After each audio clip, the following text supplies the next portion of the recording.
وعلیکم السلام ورحمۃ اللہ وبرکاتہ زر. وعلیکم السلام ورحمۃ اللہ وبرکاتہ حبیبہ. وعلیکم السلام نائلہ. الحمد للہ اللہ کا شکر ہے زر، میں بالکل ٹھیک ہوں.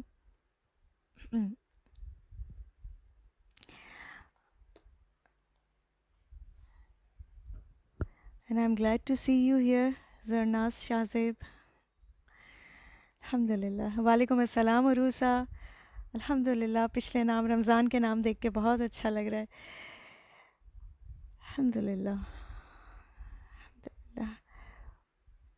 وعلیکم السلام سید. جی الحمد للہ. ٹھیک ہے، اب جو آ گئے ہیں آن لائن وہ مجھے بتائیے کہ میری آواز کلیئر آ رہی ہے آپ لوگوں کو. البیر کے پیج پر بھی بتا دیجئے اور مجھے جو گروپ پر ہیں وہ بھی بتا دیجئے. الحمد للہ عروسہ، میں خود بہت زیادہ الحمد للہ بہت زیادہ ایکسائٹیڈ بھی تھی اور بہت زیادہ خوش بھی ہوں. الحمد للہ. بس اللہ تعالیٰ ہم سے بہترین کام لے اور ہم سے قبول فرما لے. Perfectly clear? اوکے الحمد للہ. ٹھیک ہے، البیر کے پیج پر جو مجھے سن رہے ہیں وہ بھی بتا دیجئے پلیز، آواز کلیئر ہے؟ حبیبہ اینڈ سید اسد علی، جو بھی سن رہے ہیں پلیز اگر بتا دیجئے آواز کلیئر ہے. ٹھیک ہے الحمد للہ. ٹھیک ہے الحمد للہ. ٹھیک ہے جی، تو ٹھیک کافی لوگ آ گئے ہیں آن لائن. ہم سب سے پہلے ہم سورہ فاتحہ کی تلاوت سن لیتے ہیں، ٹھیک ہے، اس کے بعد ہم مزید آگے بات کرتے ہیں انشاءاللہ. اعوذ باللہ من الشیطان الرجیم، بسم اللہ الرحمن الرحیم.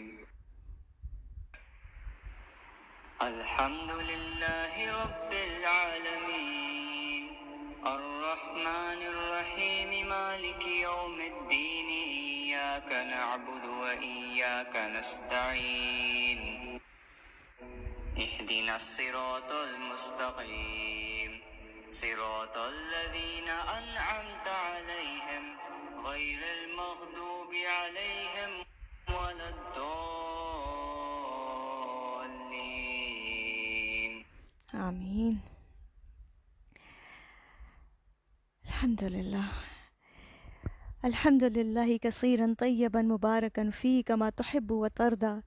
اللهم صل على محمد وعلى آل محمد كما صليت على إبراهيم وعلى آل إبراهيم إنك حميد مجيد. اللهم بارك على محمد وعلى آل محمد كما باركت على إبراهيم وعلى آل إبراهيم إنك حميد مجيد. اللهم انفعنا بما علمتنا وعلمنا ما ينفعنا وزدنا علما. اللهم وفقنا لما تحب وترضى. الحمد للہ، اللہ کے خاص فضل و کرم سے ہم آج سے انشاءاللہ سیرت کو پڑھنا شروع کریں گے. جہاں تک سیرت کی بات ہے تو سب سے پہلی چیز جو ہمیں یاد رکھنے کے لیے ضروری ہے وہ یہ کہ قرآن مجید کے بعد ہدایت کا اگر کوئی اور بڑا سورس ہے تو وہ سیرت رسول صلی اللہ علیہ وسلم ہے. اور یاد رکھیے کہ ہم قرآن مجید کو اس وقت تک سمجھ ہی نہیں سکتے جب تک کہ ہم صاحب قرآن کے بارے میں نہ جانیں. اور یہ صاحب قرآن کون ہیں؟ جن پر قرآن نازل کیا گیا، نبی صلی اللہ علیہ وسلم. تو جب تک ہم آپ کی سیرت کو نہیں جانیں گے، جب تک قرآن کو بھی ہم پوری طریقے سے سمجھ نہیں پائیں گے. اس لیے بے حد ضروری ہے کہ ہم سب توجہ کے ساتھ اور عبادت سمجھتے ہوئے اس کام کو سر انجام دیں. رمضان میں تو اب دیکھیے کہ ہمارا ایمان کا لیول بہت ہائی ہوتا ہے. ہم قرآن کو بہت شوق سے عبادت سمجھتے ہوئے پڑھ رہے ہوتے ہیں. ہمیں پتہ ہوتا ہے کہ ہم قرآن پڑھ رہے ہیں، اس کے ایک ایک حرف پر ہمیں نیکی کا ثواب اجر جو ہے وہ لکھا گیا ہے ہمارے لیے. لیکن یاد رکھیے کہ نبی صلی اللہ علیہ وسلم کی سیرت کا مطالعہ کرنا بھی بہت ضروری ہے. اب اس سوال یہی پیدا ہوتا ہے کہ سیرت کا مطالعہ کرنا اتنا اہم کیوں ہے؟ ہمیں اس سے کیا فائدے حاصل ہوں گے؟ ہمیں اس سے کیا ملے گا؟ اور یہ سب جاننے کے لیے اگر آپ دیکھیں تو ہمیں پچھلی طرف جانا ہوگا، اپنی اصل کی طرف اور اپنی ابتدا کی طرف۔ اگر آپ میں سے کوئی اس سوال کا جواب دینا چاہے، اگر میں آپ لوگوں سے پوچھوں کہ وائی سیرہ، آپ کیا سمجھتے ہیں کیوں سیرت کا مطالعہ کرنا ضروری ہے؟ ٹھیک ہے، قرآن تو ہم پڑھتے ہیں کیونکہ ہمیں اس کے بہت سارے اجر جو ہیں وہ احادیث سے ملتے ہیں، رائٹ؟ کہ ہم ایک حرف پڑھ رہے ہیں، ہم اس پہ 10 نیکیاں مل رہی ہیں، قرآن کو سمجھ کے پڑھیں گے، عمل میں لائیں گے، انشاءاللہ آخرت میں نجات ہے۔ سیرت کا مطالعہ کیوں ضروری ہے؟ آپ میں سے کوئی بھی اگر مجھے جلدی سے بس کمنٹس میں کچھ ٹائپ کر کے دے۔ تھوڑا سا میں چاہ رہی تھی انٹریکٹیو سیشن ہو، ظاہر ہے فیس بک لائیو میں اتنا انٹریکٹیو نہیں ہو سکتا۔ میں انشاءاللہ اینڈ میں آپ سب سے زوم کا بھی ایک آپشن ہمارے پاس ہے جو لینا چاہوں گی، بٹ فی الحال اگر جو بھی آن لائن ہے کہ سیرت کا مطالعہ کیوں ضروری ہے، ہم کیوں نبی صلی اللہ علیہ وسلم کی بایوگرافی سے گزرنا ضروری ہے، ہم کیوں پڑھ رہے ہیں اسے؟ اینی ون کوئی بھی جواب دینا چاہے؟ کیا بینیفٹس ہیں اس کے، ہمیں کیا اس سے فائدہ ملے گا؟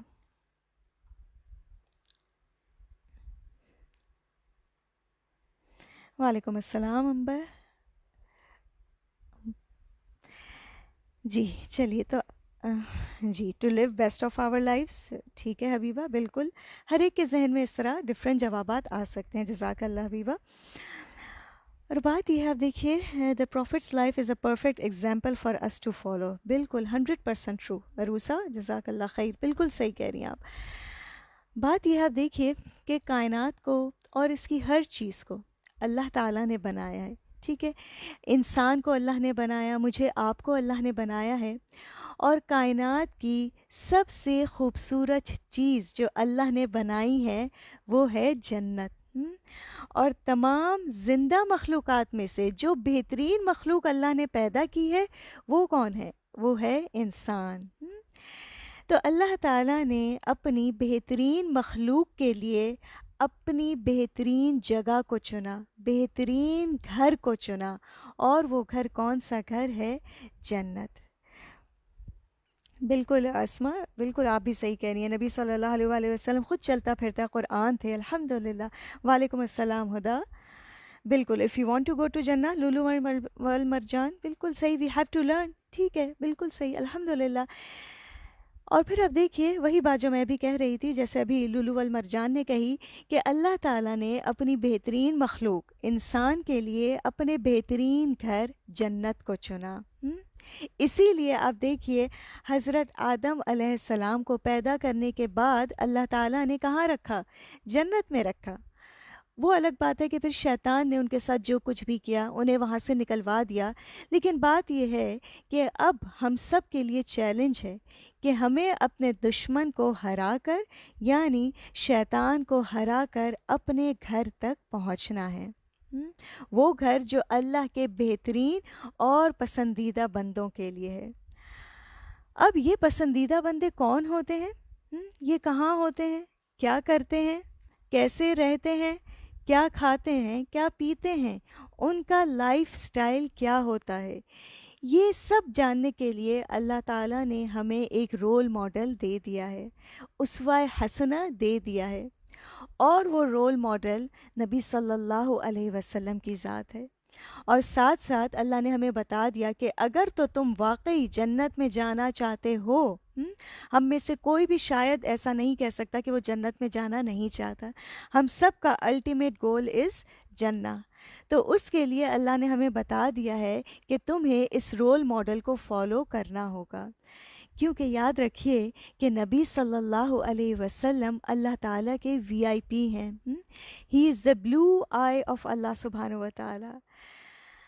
پھر آپ دیکھیے کہ دنیا میں اگر ہمیں کسی ایسے شخص کے بارے میں پتہ چلے کہ وہ اسٹیٹ گیسٹ ہے، یا اس کے بہت زیادہ کانٹیکٹس ہیں، اب ریسنٹلی ہم یہ کہہ سکتے ہیں وائٹ ہاؤس تک اس کے کانٹیکٹس ہیں، یا شاید اب ہم وائٹ ہاؤس کو وہ اتنی امپورٹنس نہ دیں، لیکن بہرحال اگر ہم یہ کہیں کہ ایک شخص ہے جس کے وائٹ ہاؤس تک بہت کانٹیکٹس ہیں، تو ہم کیا کرتے ہیں؟ ایسے شخص سے بہت زیادہ امپریس ہو جاتے ہیں۔ تو نبی صلی اللہ علیہ وآلہ وسلم کا مقام تو ایسے تمام لوگوں سے اونچا تھا۔ نبی صلی اللہ علیہ وسلم was so well connected to اللہ سبحانہ و تعالیٰ۔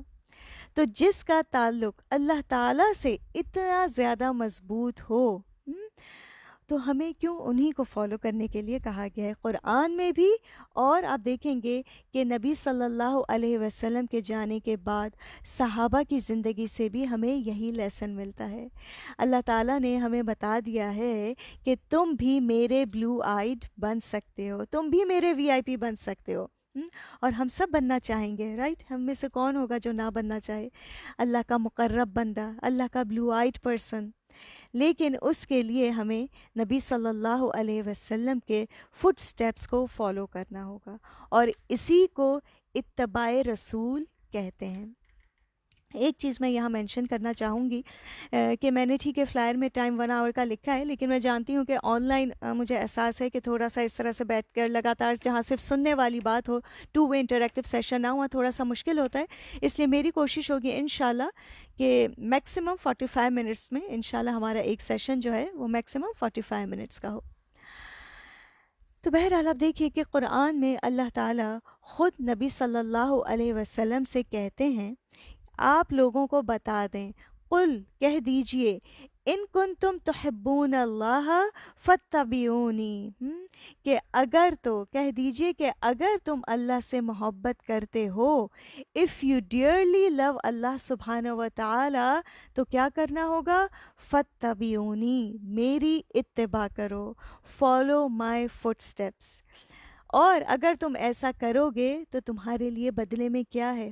بہت بڑی چیز، ایک یحببکم اللہ، اللہ کی محبت ملے گی، وَيَغْفِرْ لَكُمْ ذُنُوبَكُمْ، اور ساتھ ساتھ تمہارے گناہوں کو بھی بخش دیا جائے گا۔ سبحان اللہ، love of Allah and forgiveness، سبحان اللہ، اتنا بڑا اجر بتا دیا گیا نبی صلی اللہ علیہ وسلم کی اتباع کا۔ اسی طرح سے آپ دیکھیے سورہ احزاب میں بھی اللہ تعالیٰ فرماتے ہیں، لَقَدْ كَانَ لَكُمْ فِي رَسُولِ اللَّهِ أُسْوَةٌ حَسَنَةٌ، کہ ضرور یقیناً بے شک تمہارے لیے نبی صلی اللہ علیہ وسلم کی زندگی میں بہترین نمونہ ہے۔ تو یاد رکھیے کہ ہمیں سیرت کو اسٹڈی کرنا ہے اللہ کے اس حکم پر عمل کرنے کے لیے، تاکہ ہم اس اسوہ حسنہ کو جان سکیں اور اس کی پیروی کر کے اللہ کے بہترین محبوب بندے بن سکیں۔ اور یہ سب اسی وقت ممکن ہوگا جب ہم اپنے مقصد زندگی کو اچھی طرح سے جانتے ہوں گے۔ اور آپ میں سے کوئی مجھے بتائے گا کہ ہمارا مقصد زندگی کیا ہے؟ What is the purpose of our life? قرآن میں اللہ تعالیٰ نے ہمیں بتا دیا ہے۔ آپ میں سے کوئی اگر بتانا چاہے کہ what is the purpose of our life, ہماری زندگی کا مقصد کیا ہے؟ اللہ تعالیٰ نے ہمیں کیوں یہاں بھیجا ہے؟ صرف ایک انٹرٹینمنٹ کے لیے آئیں، مزے کریں، کھائیں پئیں، زندگی کے اتار چڑھاؤ برداشت کریں اور چلے جائیں؟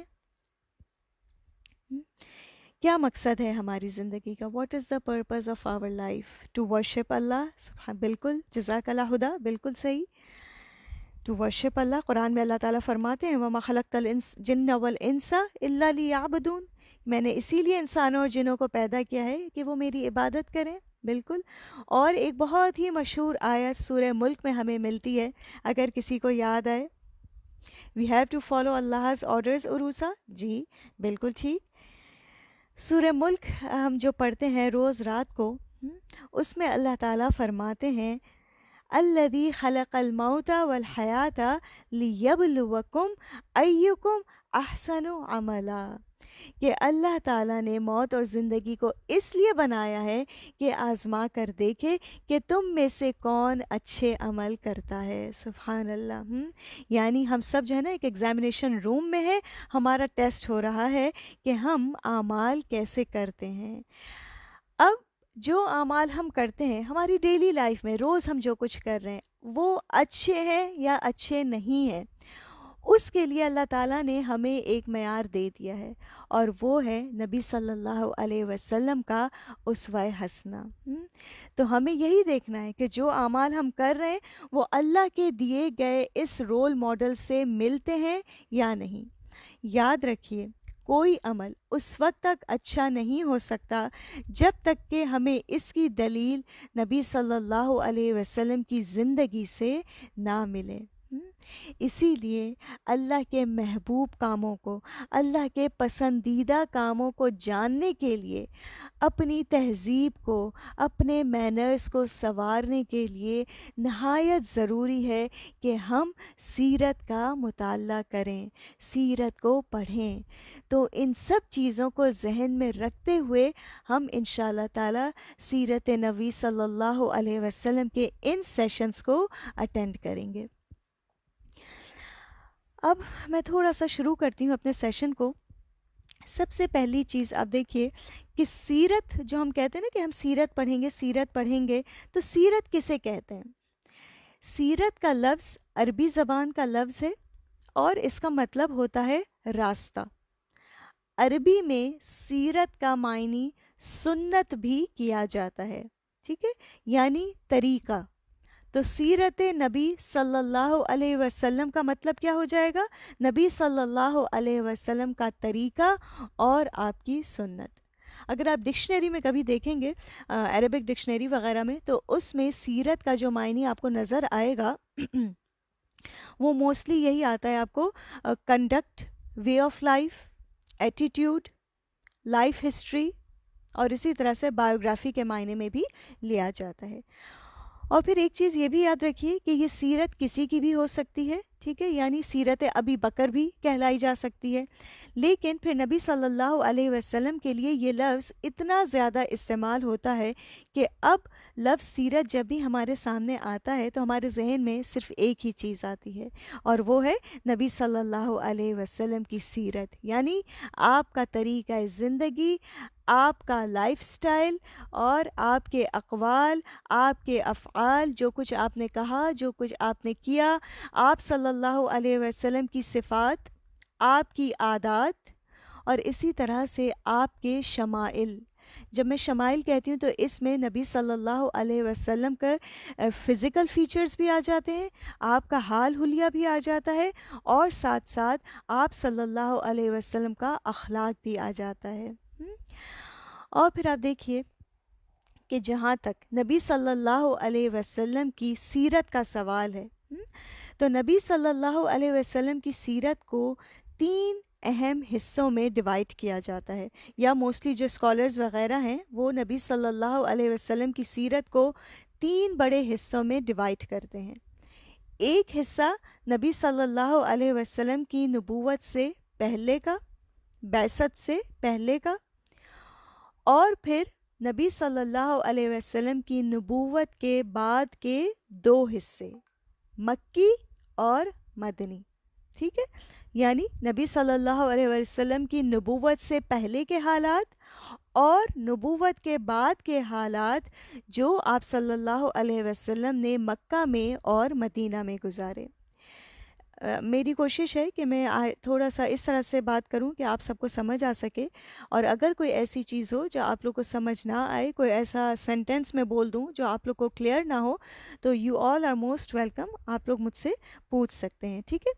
تو سیرت از ڈیوائیڈڈ انٹو 3 پارٹس، ٹھیک ہے، مینلی 2 پارٹس ہیں، ایک نبوت سے پہلے کا، ایک نبوت کے بعد کا، لیکن نبوت کے بعد کے حصے کو 2 حصوں میں ڈیوائیڈ کیا جاتا ہے، ایک مکی اور ایک مدنی۔ ایک جو آپ صلی اللہ علیہ وسلم نے عرصہ جو مکہ میں گزارا، اور پھر جو عرصہ مدینہ میں گزارا۔ اور پھر ایک چیز اور یاد رکھیے کہ نبی صلی اللہ علیہ وسلم کی سیرت کو پڑھنا ایسا نہیں ہے کہ آپ کسی اور انسان کی بایوگرافی کو پڑھیں۔ ہم میں سے بہت سے لوگ ایسے ہوں گے، اینڈ آئی ایم شیور کہ جن کو ریڈنگ کا خاص طور پر شوق ہوتا ہے، بہت سے لوگ جو ہیں وہ کامیاب لوگوں کی زندگیوں کو پڑھتے ہیں، ایک کی بایوگرافی پڑھ لی، پھر دوسرے کی پڑھی، تیسرے کی پڑھی، تو کوئی مجھے بتائے گا کہ ہم یہ سکسیسفل لوگوں کی بایوگرافیز کو کیوں پڑھتے ہیں اتنے شوق سے؟ میرے اپنے گھر میں ہی ریسنٹلی کچھ عرصے پہلے میرے بیٹے کو کسی نے گفٹ میں دی تھی اوباما کی جو ہے وہ پوری بایوگرافی تھی، اور وہ اتنی موٹی کتاب ہے، اور الحمدللہ میرے بیٹے نے آئی تھنک پڑھنا بھی شروع کی تھی۔ تو ہم اکثر پڑھتے ہیں نا کامیاب لوگوں کی زندگی کی کتابیں جو ہیں بایوگرافیز، تو کیوں پڑھتے ہیں؟ اگر آپ میں سے کوئی ایسا ہے جس کو ریڈنگ کا شوق ہے تو آئی ایم شیور انہوں نے کبھی کسی نے پڑھی ہوگی، تو کیوں ہم پڑھتے ہیں؟ کیا ہمارا اس میں ایم کیا ہوتا ہے؟ ہم کیا چاہ رہے ہوتے ہیں؟ Why do we study the biographies of successful people in the world? کوئی بھی آپ میں سے بتائے اگر کبھی کسی نے پڑھی ہے، اور اگر نہیں بھی پڑھی تو ایسے ہی ذہن میں کیا آتا ہے کہ کامیاب لوگوں کی زندگی کے بارے میں کیوں پڑھتے ہیں، ان سے کیا ایم ہوتا ہے، کیا گول ہوتا ہے؟ We read biographies to get an insight and learn. Very good, Urusa. بالکل. Because they are our role models and we have to try to adopt their ways. Yes, Huda. بالکل ٹھیک ہے. ہم جو ہیں وہ کامیاب لوگوں کی زندگیوں کو پڑھتے ہیں تاکہ اس سے اپنی کامیابی کے لیے بھی کچھ اصول نکال سکے. جزاک اللہ عروسہ اینڈ ہدا. ٹھیک ہے، تاکہ ہم بھی کچھ سیکھ سکیں، ہم دیکھیں کہ انہوں نے اپنی زندگیاں کیسے گزاری. To learn what made them successful. جی بالکل عروسہ، وہی بات جو میں کہہ رہی ہوں. ہم دیکھیں کہ انہوں نے اپنی زندگیاں کیسے گزاری اور پھر ہم بھی سیکھیں اور ہم ان طریقوں کو اپنائیں اور کامیاب ہو سکیں. To see how they reach their goals and adapt these things. Yes بالکل بالکل نائلہ، صحیح بات ہے.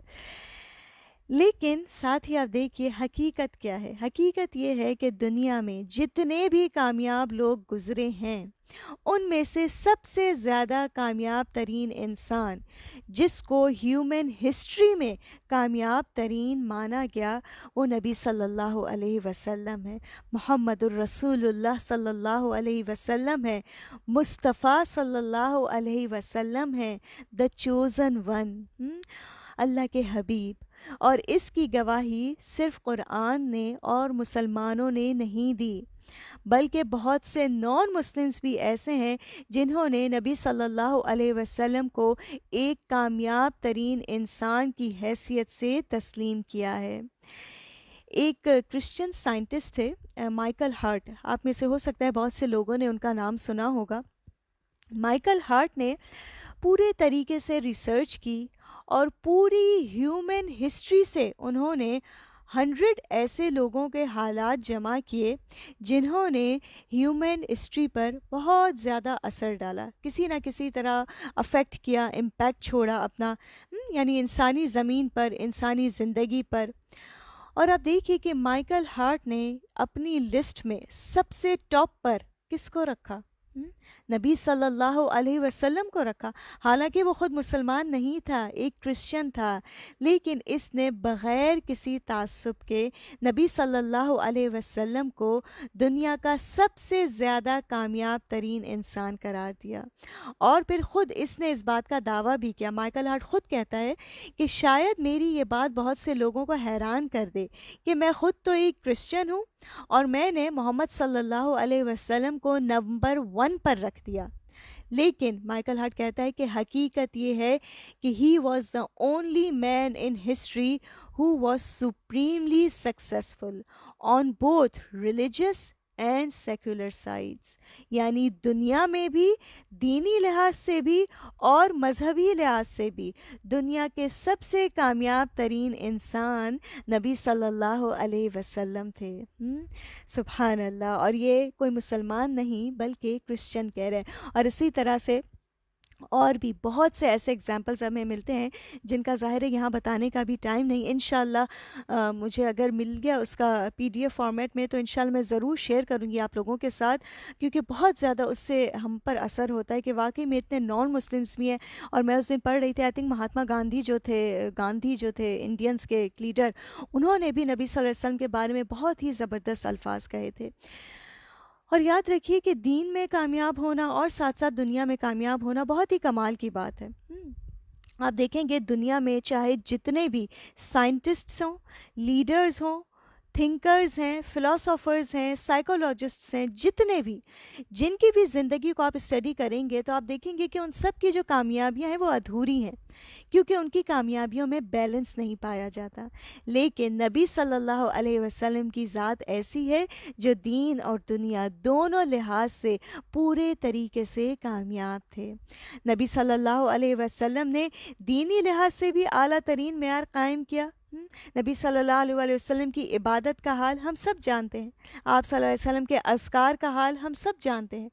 اور دوسری طرف چاہے قانون بنانے کی بات ہو، چاہے سیاست کی بات ہو، چاہے کوئی آپ دیکھیے کوئی فوجی قیادت کی بات ہو، کسی جنگ پر آرمی بھیجنے کی بات ہو، یا دنیا کو کوئی اور فن ہو یا کوئی اور پیشہ ہو، نبی صلی اللہ علیہ وسلم نے ہر فیلڈ میں ہمارے لیے بہترین رہنمائی فراہم کر دی۔ اسی لیے نبی صلی اللہ علیہ وسلم کا بھیجا جانا ہم سب پر بہت بڑا احسان ہے۔ قرآن میں خود اللہ تعالیٰ فرماتے ہیں لَقَدْ مَنَّ اللَّهُ عَلَى الْمُؤْمِنِينَ إِذْ بَعَثَ فِيهِمْ رَسُولًا مِّنْ أَنفُسِهِمْ يَتْلُو عَلَيْهِمْ آيَاتِنَا وَيُزَكِّيهِمْ وَيُعَلِّمُهُمُ الْكِتَابَ وَالْحِكْمَةَ وَإِنْ كَانُوا مِنْ قَبْلِ فِي ضَلَالٍ مُبِينٍ۔ اللہ تعالیٰ فرماتے ہیں کہ یہ اللہ کا مومنین پر بہت بڑا احسان ہے کہ اس نے مومنین میں انہی میں سے رسول بھیجے جو ان مومنین کی تعلیم و تربیت کا کام کرتے ہیں۔ سبحان اللہ۔ تو نبی صلی اللہ علیہ وسلم کا آنا ہم سب پر اللہ کا بہت بڑا احسان ہے۔ اور آپ دیکھیے کہ بہترین انسان بننے کی خواہش ہر انسان کے اندر چھپی ہوئی ہوتی ہے۔ ہم میں سے ہر شخص بہترین بننا چاہتا ہے، اور ہر شخص یہ جاننا چاہتا ہے کہ وہ کون سا راستہ ہے جس کو اپنا کر میں کامیابی کے راستے پر چل سکوں، میں کامیاب ہو جاؤں۔ اور اس کے لیے بہترین لیسن ہم نبی صلی اللہ علیہ وسلم کی سیرت سے لے سکتے ہیں۔ اسی لیے آپ دیکھیے کہ نبی صلی اللہ علیہ وسلم کی سیرت پر بے شمار کتابیں لکھی گئی ہیں۔ ایک اندازے کے ظاہر ہے بہت آئی تھنک جنہیں ہم کاؤنٹ بھی نہیں کر سکتے، لاکھوں میں کتابیں لکھی گئی ہیں۔ اور یہ کام جو ہے نبی صلی اللہ علیہ وسلم کی سیرت کا، یہ آپ صلی اللہ علیہ وسلم کے زمانے سے ہی شروع ہو گیا تھا۔ صحابہ کرام نے جہاں آپ کے اقوال لکھے، وہاں آپ کی زندگی کے احوال بھی لکھنے شروع کر دیے تھے۔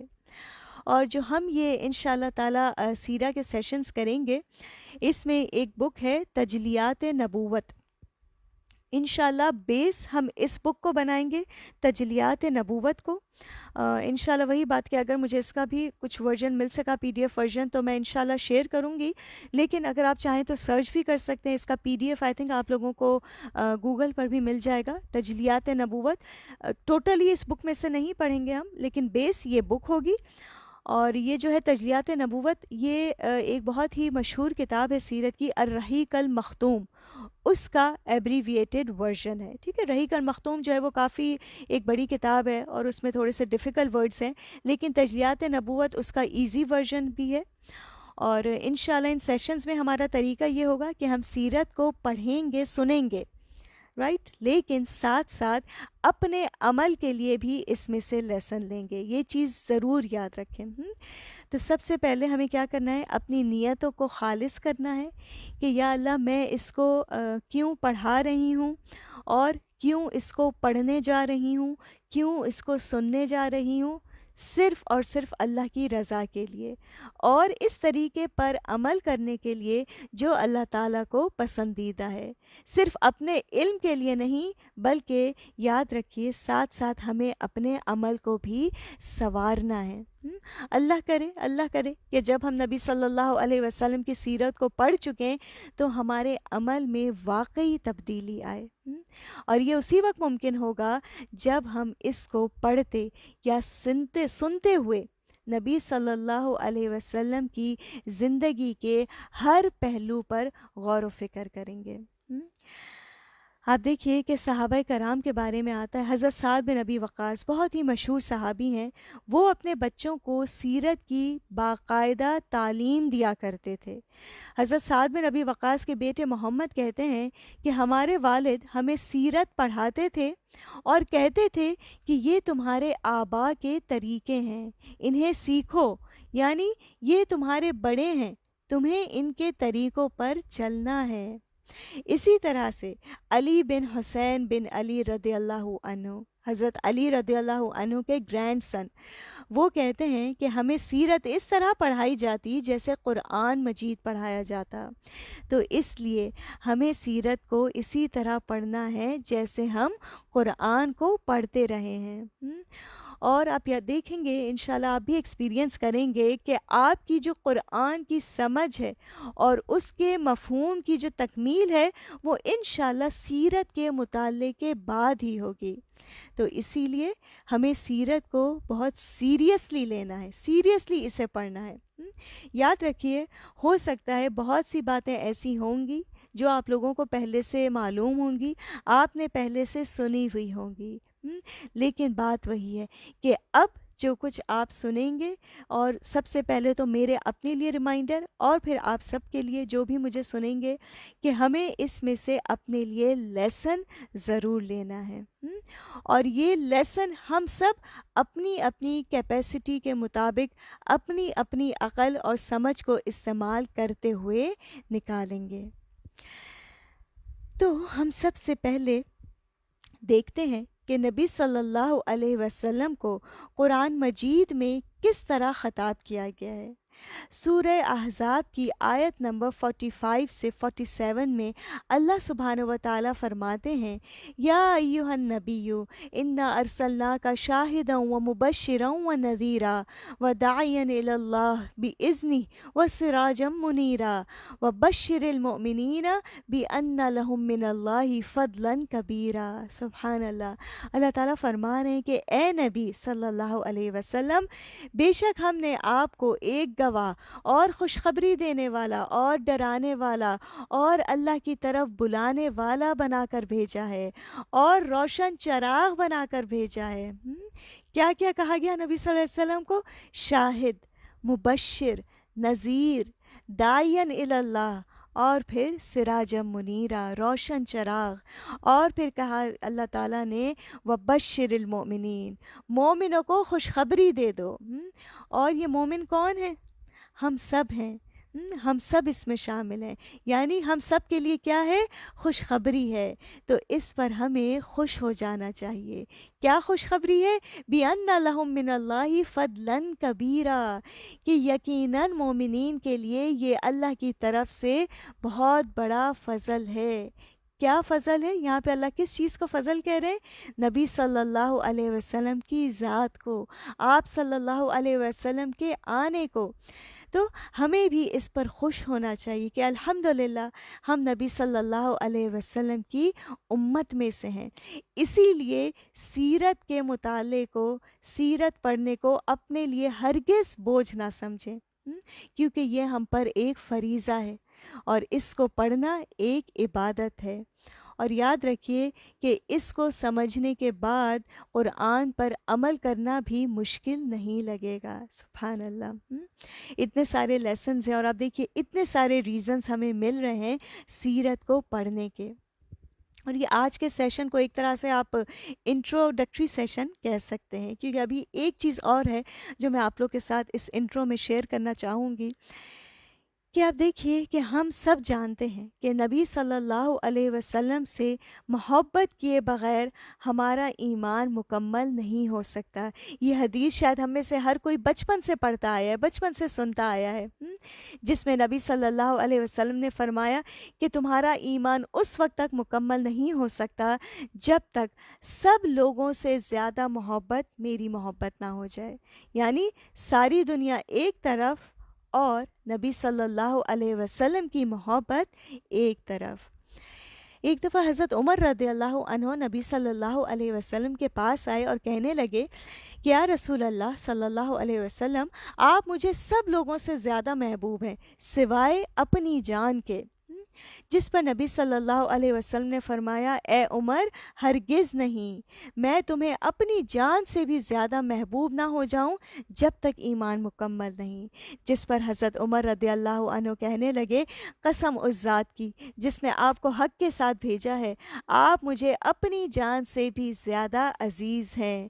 یہ سن کر نبی صلی اللہ علیہ وسلم نے فرمایا، ہاں اب بات ہوئی یا عمر، یعنی اب تمہارا ایمان مکمل ہوا۔ سبحان اللہ۔ اور اب دیکھیے یہ محبت ہم صحابہ کرام میں دیکھتے ہی تھے۔ سہیل بن عمر کے بارے میں آتا ہے کہ یہ بہت بڑا پولیٹیشین تھا، بہت بڑا نیگوشیٹر بھی تھا، اور اکثر ڈیفرنٹ بادشاہوں کے دربار میں جایا کرتا تھا۔ تو سہیل بن عمر کہتا ہے کہ اللہ کی قسم، میں نے قیصر و کسریٰ کا دربار بھی دیکھا، میں نے نجاشی کا دربار بھی دیکھا اور ان کے مددگاروں کو بھی دیکھا کہ وہ اپنے بادشاہوں کا کتنا ادب اور احترام کرتے تھے، لیکن جو کچھ میں نے نبی صلی اللہ علیہ وسلم یعنی محمد صلی اللہ علیہ وسلم کے ساتھیوں کے اندر دیکھا کہ وہ آپ سے کتنی محبت کرتے ہیں، وہ میں نے دنیا کے کسی بادشاہ کے دربار میں نہیں دیکھا۔ اللہ کی قسم، وہ تو آپ کے وضو کا پانی بھی زمین پر نہیں گرنے دیتے۔ سبحان اللہ، صحابہ کو نبی صلی اللہ علیہ وسلم سے اتنی محبت تھی کہ زمین پر پانی بھی گرنے نہیں دیتے، فوراً اسے اٹھاتے اور اپنے جسم پر اسے رب کر لیتے تھے۔ یہ ان کی محبت کا عالم تھا۔ سبحان اللہ۔ اور پھر ہم دیکھتے ہیں کہ یہی محبت ہے جو جنریشنز میں چلی، اور آج آپ دیکھیے کہ دنیا میں چاہے جتنے بھی مسلمان ہوں، چاہے وہ ایمان کے جس لیول پر بھی ہوں، وہ نبی صلی اللہ علیہ وسلم سے محبت کا دعویٰ کرتے ہیں، کیونکہ وہ جانتے ہیں کہ اسی محبت کے دعوے میں ان کی عافیت ہے اور اسی محبت سے ایمان بھی مکمل ہوتا ہے۔ اور ہم یہ بھی دیکھتے ہیں کہ دنیا میں جو نام آپ دیکھیے سب سے زیادہ رکھا گیا، وہ کون سا نام ہے؟ کوئی بتائے گا کہ دنیا میں جو نام سب سے زیادہ رکھا گیا وہ کون سا نام ہے؟ یس، سچ پیور لو۔ سبحان اللہ زرناز، بالکل اسی سے ہماری محبت کا لیول بھی ہائی ہوتا ہے نا۔ تو دنیا میں جو نام سب سے زیادہ رکھا گیا وہ کون سا نام ہے؟ Any gases? کوئی گیس کرے؟ ہم نبی صلی اللہ علیہ وسلم کی، ان کی، بالکل جزاک اللہ، بارک اللہ فیک زرناز، محمد۔ یس، دنیا میں جو نام سب سے زیادہ رکھا گیا، بالکل عروسہ، محمد۔ اور اکثر لوگ تو آپ نے دیکھا ہوگا کہ وہ اپنے بچوں کے ناموں سے پہلے بھی محمد لگاتے ہیں۔ ہم میں سے بھی شاید بہت سے لوگوں کے بچوں کے نام ایسے ہی ہوں گے، محمد ابراہیم یا محمد اسامہ، اس طرح سے لوگ جو ہیں وہ محمد رکھتے ہیں۔ اور اس میں ایک بہت ہی مزے کا اس دن قصہ ایک کوئی ٹیچر ہی بتا رہی تھی کہ ایک عرب تھے، ان کے ماشاءاللہ سے 10 بچے تھے، اور ان میں سے ہر بچے کا نام جو ہے وہ محمد تھا۔ جی ہدا، بالکل صحیح، محمد۔ ان میں سے ان کے 10 کے 10 بچوں کا نام جو ہے وہ محمد تھا۔ تو کسی نے ان سے پوچھا کہ آپ اپنے 10 بچوں میں سے کسی کو بلانا ہو تو اس کو بلاتے کیسے ہیں؟ ہر بچے کا نام تو محمد ہے۔ تو انہوں نے کہا کہ میں ہر بچے کے آگے انہوں نے جو ہے نا یہ رکھ لیا تھا، محمد اول، محمد ثانی، محمد ثلاثہ، محمد اربع، یعنی محمد اول، محمد 1، محمد نمبر 2، محمد نمبر 3، محمد نمبر 4۔ 10 بچوں کے نام انہوں نے جو ہے وہ محمد ہی رکھے تھے۔ تو یہ ہم مسلمانوں کے دلوں میں جو ہے نبی صلی اللہ علیہ وسلم کی محبت ایک فطری ہے، نیچرل ہے، لیکن جب یقین مانیے جب آپ نبی صلی اللہ علیہ وسلم کی سیرت کو پڑھیں گے تو میں آپ کو دعوے کے ساتھ کہہ سکتی ہوں کہ آپ کی اس محبت میں ضرور اضافہ ہوگا، کیونکہ کسی سے بھی سچی محبت کرنے کے لیے کیا ضروری ہے؟ اس کے بارے میں جاننا ضروری ہے۔ صحابہ کرام آپ سے محبت کیوں کرتے تھے؟ کیونکہ وہ آپ کو جانتے تھے، اور جو جتنا زیادہ جانتا جاتا تھا اس کی محبت اتنی زیادہ بڑھتی جاتی تھی۔ یاد رکھیے، ایک محبت وہ ہے جو اس معاشرے نے، ہماری سوسائٹی نے یا ہمارے پیرنٹس نے ہمارے دلوں میں ڈالی ہے بچپن سے، اور ایک محبت وہ ہے جب کہ آپ خود نبی صلی اللہ علیہ وسلم کی زندگی کے مختلف پہلوؤں کو پڑھیں گے، سنیں گے، ان کو جانیں گے، تو آپ دیکھیں گے کہ ایک ڈیفرنٹ محبت آپ کے اندر آئے گی۔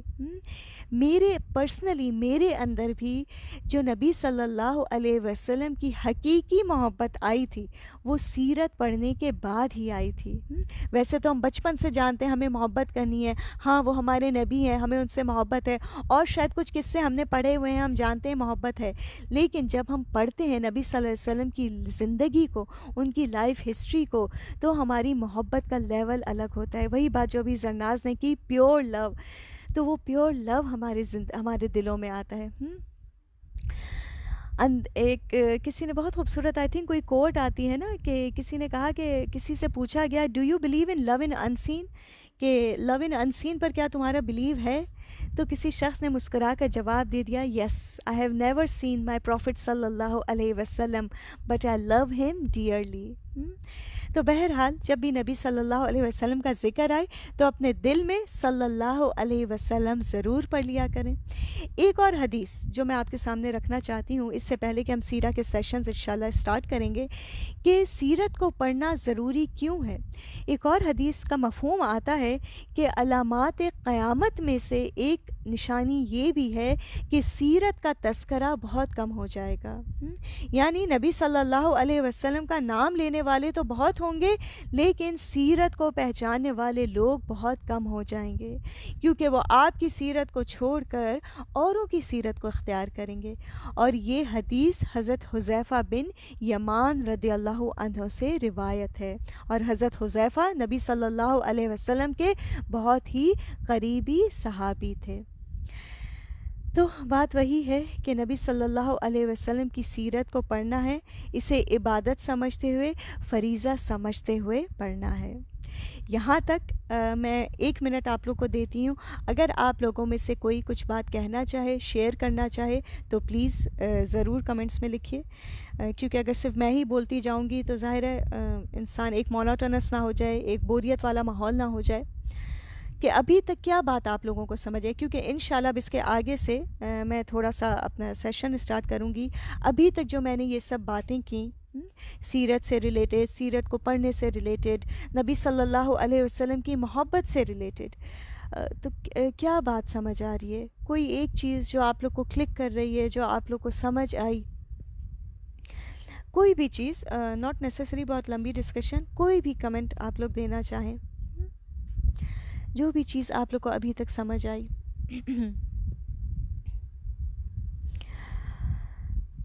میری بات اگر کریں گے تو مجھے تو ایسا لگ رہا ہے کہ میرا ایمان جو ہے وہ ریوائیو ہو رہا ہے، ریفریش ہو رہا ہے، نبی صلی اللہ علیہ وسلم کی محبت جو دل میں ہے وہ ایک نئے لیول پر جا رہی ہے۔ کوئی بھی آپ لوگوں میں سے کوئی بھی کوئی نہ کوئی بات پلیز ضرور شیئر کرے، ابھی تک کیا آپ لوگ کو سمجھ آیا، کچھ کہنا چاہتے ہیں تو کہیے، پھر ہم انشاءاللہ آگے چلتے ہیں۔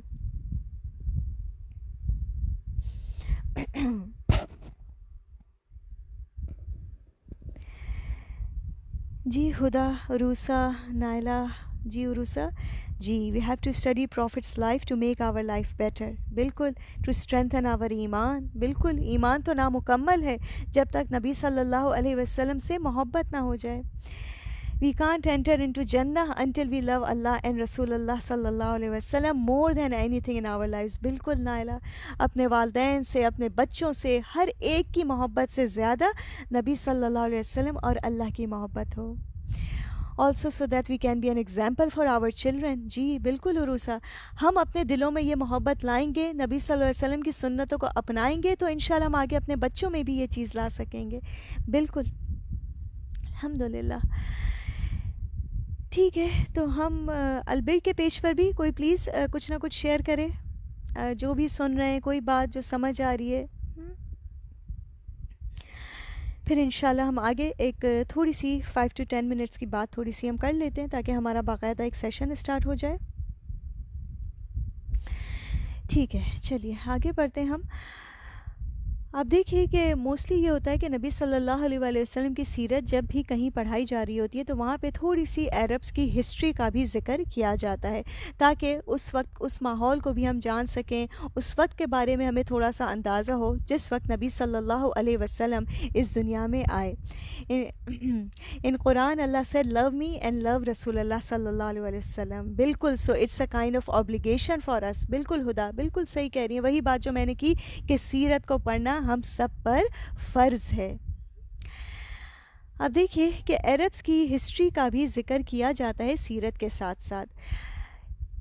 نبی صلی اللہ علیہ وسلم کو اللہ تعالیٰ نے حضرت ابراہیم علیہ السلام کے تقریباً 2500 سال بعد عرب کے شہر مکہ میں بھیجا تھا، ٹھیک ہے، اراؤنڈ 2500 ایئرز لیٹر اللہ تعالیٰ نے نبی صلی اللہ علیہ وسلم کو عرب کے شہر مکہ میں بھیجا۔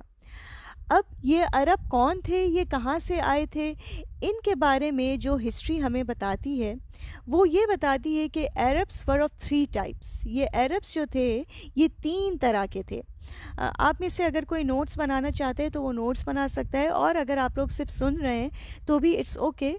میری باتوں کو سن کے گھبرائیے گا نہیں. یہ وہ چیزیں ان شاء اللہ تعالیٰ کہ ان کو سننے سے, ان کو سمجھنے سے سیرت کو سمجھنے میں آپ کو کافی ہیلپ ہوگی. ٹھیک ہے, اس لیے میں یہ سب چیزیں جو کچھ علم میرے پاس ہے وہ میں چاہتی ہوں کہ وہ سب آپ لوگوں سے شیئر کروں. کوئی بھی چیز اس میں سے ایسی نہ ہو جو میں مشکل سمجھ کے چھوڑ دوں. عربس جو تھے یہ 3 قسم کے تھے. ان کے نام بھی ہمیں ہسٹری میں پتہ چلتے ہیں, عرب بائدہ, عرب عاربہ اور عرب مستعربہ. ٹھیک ہے, عرب بائدہ جو تھے, عرب بائدہ سے مراد وہ قومیں تھیں جنہیں اللہ تعالیٰ نے تباہ کر دیا, پیرشڈ نیشنز جنہیں آپ کہہ سکتے ہیں. ٹھیک ہے, دے ور ڈسٹرائڈ, دے ور پیرشڈ, جیسے کہ قوم عاد, قوم سمود, قوم لوط وغیرہ, یہ سب قومیں جن کے بارے میں ہم قرآن میں پڑھتے ہیں. یہ تھی عرب بائدہ. ایک تھے عرب عاربہ. یہ جو عرب عاربہ تھے, these were the original Arabs, یہ اصل عرب تھے اور یہ یمن سے آئے تھے. ٹھیک ہے, دے ور فرام یمن, یہ دے ور اوریجنلی عربس جنہیں ہم عربس کہہ سکتے ہیں. اور ایک تھے, تیسری جو ٹائپ تھی وہ تھی عرب مستعربہ. یہ عرب مستعربہ وہ عربس تھے جو اصل میں عرب نہیں تھے بلکہ یہ عربوں میں آ کر رہتے تھے, اور یہ حضرت اسماعیل اور حضرت ابراہیم علیہ السلام کی اولاد میں سے تھے. ٹھیک ہے, تو عربس 3 قسم کے تھے, عرب بائدہ, عرب عاربہ, عرب مستعربہ. بائدہ ور پیرشڈ نیشنز, عاربہ ور اوریجنل عربس, اور مستعربہ جو تھے وہ حضرت ابراہیم کی اولاد میں سے تھے. ٹھیک ہے, حضرت ابراہیم اور پھر آگے حضرت اسماعیل علیہ السلام کی اولاد میں سے. حضرت ابراہیم علیہ السلام کے بارے میں آتا ہے کہ حضرت ابراہیم علیہ السلام اپنی زندگی میں صرف 4 دفعہ مکہ آئے لیکن وہاں رہے نہیں تھے. اسماعیل علیہ السلام مکہ میں رہے اور پھر وہیں فوت ہو گئے. ان کی اولاد, ان کی نسل جو تھی وہ پھر وہیں مکہ میں ہی آگے بڑھی. عرب بائدہ تو ختم ہو گئے, تو ٹوٹل کتنے قسم کے بچے پھر؟ 2 طرح کے عرب. ٹھیک ہے, ایک جو تھے وہ لوکل ہو گئے, لوکل عربس, اور ایک باہر سے آنے والے عرب. لوکل عربس کے بارے میں نے آپ کو بتایا کہ وہ یمن سے آئے تھے, کیونکہ یمن میں جو ہے ایک آپ کہہ سکتے ہیں کیا کہتے ہیں اسے, بند, اردو میں تو بند کہتے ہیں, اس وقت میرے ذہن میں ہی نہیں آ رہا کہ اسے انگلش میں کیا کہیں گے. پانی کا جو بند ہوتا ہے وہ ٹوٹ گیا تھا, جس کی وجہ سے ان کی فصلیں جو ہیں وہ تباہ ہو گئی تھیں اور وہاں قحط آ گیا تھا, اور جس کی وجہ سے وہاں کے یمن کے جو ڈفرینٹ ٹرائبس تھے وہ سب وہاں سے ہجرت کر گئے تھے, اور جس میں سے ایک قبیلہ تھا قبیلہ جرہم. یہ قبیلہ جرہم کا نام بھی آپ کافی دفعہ سنیں گے, اس لیے اگر اس کو ذہن میں رکھیں تو اچھی بات ہے, ورنہ اٹس اوکے, میں بار بار ذکر کرتی رہوں گی. جی, ڈیم, بالکل ہدا, جزاک اللہ خیر عروسہ, جزاک اللہ. پانی کا جو ڈیم تھا وہ ٹوٹا تھا, جس کی وجہ سے وہ یمن سے نکل کر پھر مختلف علاقوں میں پھیل گئے تھے, اور یہ اسی وقت جو ہے قبیلہ جرہم جو تھا وہ پانی کی تلاش میں مکہ آیا. مکہ میں اس نے پرندے جب اڑتے ہوئے دیکھے تھے تو پھر وہ وہاں رہ گیا تھا. ٹھیک ہے, ساتھ ہی آپ دیکھیے کہ دوسری طرف حضرت ابراہیم علیہ السلام جو تھے وہ عراق کے شہر ار میں پیدا ہوئے. جب انہیں ان کے آبائی علاقے سے نکال دیا گیا, انہیں آگ میں پھینکا گیا, اور وہاں انہوں نے حسبنا اللہ و نعم الوکیل جو ہے ان کلمات کو پڑھا تو انہیں آگ سے نجات ملی. اور پھر حضرت ابراہیم علیہ السلام نے حضرت بی بی سارہ اور اپنے چچا زاد بھائی حضرت اور اپنے بھتیجے حضرت لوط علیہ السلام کے ساتھ وہاں سے ہجرت کی. یہ 3 لوگ تھے اس وقت, حضرت ابراہیم, حضرت لوط اور بی بی سارہ جو ان کے ساتھ تھیں. ان سب نے ہجرت کی. پہلے یہ تینوں لوگ جو ہیں وہ عراق سے نکل کر ہاران گئے. ٹھیک ہے, ہاران ایک علاقے کا نام ہے. ہاران میں کچھ عرصہ رہے, ہاران سے نکل کر پھر مصر کی طرف گئے حضرت ابراہیم, حضرت لوط اور بی بی سارہ. اور یہاں مصر میں ہی وہ مشہور واقعہ پیش آیا جو آئی ایم شیور کہ شاید آپ لوگوں نے سن رکھا ہوگا, کہ جو مصر کا اس وقت کا بادشاہ تھا وہ کیا کرتا تھا کہ جو بھی خوبصورت عورت کو دیکھتا تو اسے اپنے پاس لے لیتا, اپنے پاس بلوا لیتا. اب حضرت ابراہیم کے ساتھ بی بی سارہ تھیں, اور بی بی سارہ کے بارے میں آتا ہے کہ وہ بھی بہت خوبصورت تھیں. تو اس بادشاہ نے یہی کیا کہ حضرت سارہ کو اپنے پاس بلوا لیا اور ان پر بری نظر ڈالی, بدنیتی کی. لیکن بی بی سارہ چونکہ اللہ کی نیک بندی تھیں، انہوں نے اللہ سے دعا کی اور اللہ نے ان کی دعا کو فوراً قبول کیا، اور اسی وقت بادشاہ کے ہاتھ پاؤں مڑنے لگے۔ جیسے ہی بادشاہ نے اپنے ہاتھ ان کی طرف بڑھائے، بی بی سارہ کی طرف، بی بی سارہ نے اللہ سے دعا کی اور اس بادشاہ کے ہاتھ پاؤں مڑنے لگے۔ اور روایت میں مختلف آتا ہے، کچھ روایت میں آتا ہے کہ اس کو فیٹس آنے لگی، کچھ میں آتا ہے کہ وہ بے ہوش ہونے لگا۔ مراد یہ ہے کہ اس کی جان جو ہے وہ مشکل میں آ گئی۔ 3 بار ایسا ہوا، تینوں بار جیسے ہی اس نے اپنے ہاتھ بڑھانے کی کوشش کی بی بی سارہ کی طرف، اس پر یہی حالات ہوئے۔ اس پر بادشاہ سمجھ گیا کہ یہ کوئی خاص عورت ہے، اور پھر اس بادشاہ نے بی بی سارہ کو چھوڑ دیا، انہیں ڈیفرنٹ گفٹس دیے، اور جہاں انہیں ڈیفرنٹ تحائف دیے، تحفے دیے، وہیں پر اس بادشاہ نے حضرت بی بی ہاجرہ کو بھی بی بی سارہ کو ایز اے گفٹ دیا۔ کچھ ڈفرینٹ روایات میں آتا ہے کہ بی بی ہاجرہ جو تھیں وہ اس بادشاہ کی بیٹی تھیں، لیکن کچھ روایات میں آتا ہے کہ وہ وہاں پر اس کی جیسے ایز اے سرونٹ تھیں اور اس نے بی بی سارہ کو گفٹ میں دیا۔ اب آپ دیکھیے کہ حضرت ابراہیم اور بی بی سارہ کی کوئی اولاد نہیں تھی۔ حضرت سارہ نے خود حضرت ہاجرہ کو حضرت ابراہیم علیہ السلام کی طرف ہبہ کر دیا، ٹھیک ہے؟ یعنی انہوں نے چونکہ اولاد نہیں تھی اور وہ حضرت ابراہیم علیہ السلام سے حضرت سارہ بہت محبت کرتی تھیں، تو انہوں نے حضرت ہاجرہ کو خود اپنی طرف سے حضرت ابراہیم کو ہبہ کر دیا۔ اب پھر کیا ہوا؟ مصر سے یہ لوگ جو ہیں، پہلے آپ دیکھیے کہاں تھے؟ عراق میں تھے، عراق سے نکل کر ہاران آئے، ہاران سے مصر آئے، مصر میں یہ تمام واقعہ ہوا، پھر مصر سے نکل کر یہ لوگ فلسطین کی طرف آ گئے۔ فلسطین وہ جگہ ہے جہاں پہ اللہ تعالیٰ نے حضرت ہاجرہ کو حضرت اسماعیل علیہ السلام عطا کیے۔ پھر کچھ روایت میں آتا ہے کہ حضرت سارہ جو تھیں ان کے پاس چونکہ اولاد نہیں تھی، اور جب حضرت ہاجرہ کی اولاد ہوئی تو کچھ عرصہ تو انہوں نے برداشت کیا، لیکن اس کے بعد چونکہ وہ بھی ظاہر ہے آپ دیکھیں انسان ہی تھیں، تو ان کے دل میں کچھ ایسے جذبات آئے اور انہوں نے کچھ ایسی قسم بھی کھا لی حضرت ہاجرہ کو نقصان پہنچانے کی، جس پر پھر اللہ تعالیٰ کی طرف سے حکم آیا، اور اللہ تعالیٰ نے حضرت ابراہیم کو یہ حکم دیا کہ وہ حضرت ہاجرہ اور حضرت اسماعیل کو لے کر وہاں سے نکل جائیں۔ سبحان اللہ! آپ دیکھیے کتنا بیک گراؤنڈ ہوتا ہے پیچھے۔ ہم سب یہ جانتے ہیں کہ حضرت ابراہیم جو ہے وہ حضرت ہاجرہ اور حضرت اسماعیل کو لے کر مکہ آئے، وہاں انہیں چھوڑ دیا، لیکن اس کے پیچھے یہ پورا ایک بیک گراؤنڈ ہے کہ حضرت ہاجرہ کے ہاں جب حضرت اسماعیل پیدا ہوئے، اس کے بعد حضرت سارہ کے دل میں کچھ اس قسم کے جذبات آئے، جس کی وجہ سے پھر ان کو لے کر نکلنے کا حکم ہوا۔ اور یہ وہ موقع تھا کہ جب حضرت ابراہیم نے حضرت ہاجرہ اور حضرت اسماعیل جو کہ اس وقت ایک چھوٹے سے بچے تھے، انہیں لے کر مکہ کا رخ کیا، اور مکہ کی وادی میں جہاں اس وقت نہ پانی تھا، نہ کوئی انسان، نہ کوئی پرندہ، وہاں ایک ٹیلے کے پاس انہوں نے حضرت ہاجرہ اور حضرت اسماعیل علیہ السلام کو چھوڑ دیا۔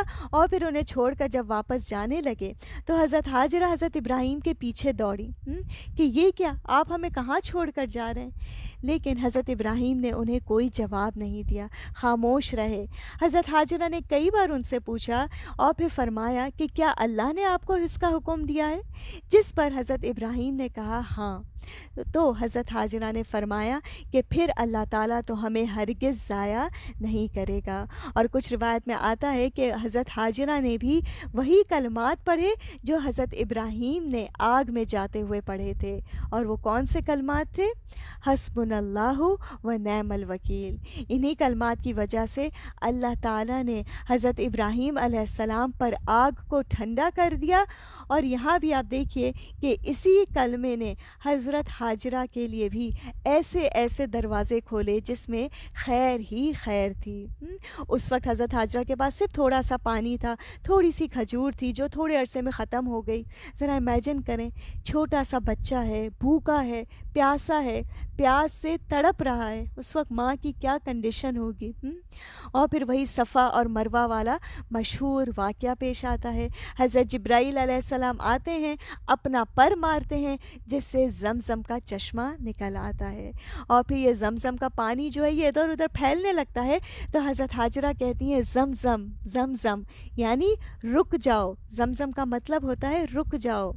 نبی صلی اللہ علیہ وسلم فرماتے ہیں کہ اگر حضرت ہاجرہ ایسا نہ کہتی تو یہ زمزم کا پانی آج چشمے کی صورت میں ہوتا، سبحان اللہ، بہتے چشمے کی صورت میں ہوتا، اب وہ کنویں کی شکل میں ہے۔ اور ویسے بھی آپ دیکھیے زمزم کا پانی تو دنیا کا بہترین پانی ہے، نبی صلی اللہ علیہ وسلم کے دل کو بھی اسی پانی سے دھویا گیا تھا، سبحان اللہ۔ کتنے سارے لیسنز آپ دیکھیے یہیں تک ہمیں مل رہے ہیں۔ مین لیسن تو وہی کہ جب اللہ کا بندہ اللہ کو پکارتا ہے، اللہ پر توکل کرتا ہے، تو اللہ تعالیٰ اسے کیسے کیسے نوازتا ہے۔ اور پھر آپ دیکھیے حضرت سارہ کا جو واقعہ تھا کہ جب اولاد ہو گئی حضرت ہاجرہ کو اور ان کے دل میں کچھ اس طرح کے جذبات آئے، تو اس سے بھی ہمیں کیا لیسن ملتا ہے کہ انسان چاہے جتنا بھی نیک ہو، نیچرل جذبات ہیں جو اس کے دل میں آ سکتے ہیں، بات وہی ہے کہ انہیں بڑھاوا نہیں دینا چاہیے، اللہ پر بھروسہ کرنا چاہیے، اور شیطان سے جو وسوسے ہیں ان سے پناہ مانگنی چاہیے۔ اور پھر آپ دیکھیے یہاں پہ ہمیں حسبنا اللہ و نعم الوکیل کی فضیلت کا بھی پتہ چلتا ہے کہ یہ وہ کلمہ ہے جس سے اللہ تعالیٰ اپنی رحمتوں کے خزانے کھول دیتے ہیں۔ حضرت ہاجرہ نے صبر کیا، اپنے بیٹے کو لے کر مکہ میں رہیں، اور ابراہیم علیہ السلام جو ہیں وہ فلسطین واپس آ کر بی بی سارہ کے پاس رہے، اور پھر دوبارہ مکہ اس وقت آئے تھے جب اسماعیل علیہ السلام اچھے خاصے بڑے ہو گئے تھے۔ اس کے آگے انشاءاللہ جو ہے ہم نیکسٹ سیشن میں کریں گے۔ آج ہم یہیں تک رکھتے ہیں کہ حضرت ابراہیم نے حضرت ہاجرہ اور حضرت اسماعیل علیہ السلام کو مکہ میں چھوڑا کس طرح سے، اور پھر جب واپس اس وقت آئے جب حضرت اسماعیل علیہ السلام اچھے خاصے بڑے ہو چکے تھے، اور پھر اس وقت کیا حکم ملا ان کو، کیا واقعہ ہوا، انشاءاللہ تعالی وہ ہم نیکسٹ سیشن میں کریں گے۔ ٹھیک ہے، ٹھیک ہے، پھر ہم یہیں تک رکھتے ہیں انشاءاللہ۔ آج آپ میں سے کوئی بات کچھ کہنا چاہے تو کہیے، پھر ہم انشاءاللہ اس سیشن کو اینڈ کرتے ہیں۔ پلیز کوئی نہ کوئی بات ضرور شیئر کیجیے، تاکہ کیونکہ آپ لوگ کا جو فیڈ بیک ہوگا، جو کمنٹس ہوں گے، وہ اس سے مجھے بھی ذرا پتہ چلے گا کہ کہیں اگر کوئی ایسی بات ہے جو میں کلیئرلی نہیں کر پا رہی ہوں، آپ لوگ کو صحیح سمجھا پا رہی ہوں یا نہیں۔ اللہ تعالی ہم سب سے ان کوششوں کو قبول فرمائے۔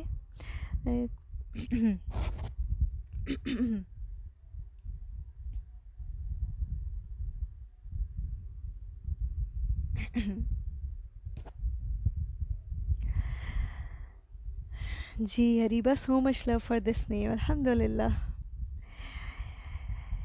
جی ٹھیک ہے، پھر انشاءاللہ یہاں سے آگے ہم اپنے نیکسٹ سیشن میں کریں گے۔ اللہ تعالیٰ سے دعا ہے کہ اللہ تعالیٰ ہم سب کی کوششوں کو قبول فرمائے، ہم سب کی نیتوں کو اپنے لیے خالص کر لے، اور ایک ایک سیشن جو ہم اس طرح سے اٹینڈ کریں، اس میں سے ایک ایک سیشن کے بعد ہماری محبت کے لیول میں اضافہ ہوتا جائے، اللہ تعالیٰ کے لیے بھی اور نبی صلی اللہ علیہ وسلم کے لیے بھی۔ اللہ تعالیٰ ہمارے دلوں میں، ہمارے بچوں کے دلوں میں، ہماری اولادوں کے دلوں میں، ہماری جنریشنز میں اپنی اور نبی صلی اللہ علیہ وسلم کی محبت کو جاری کر دے۔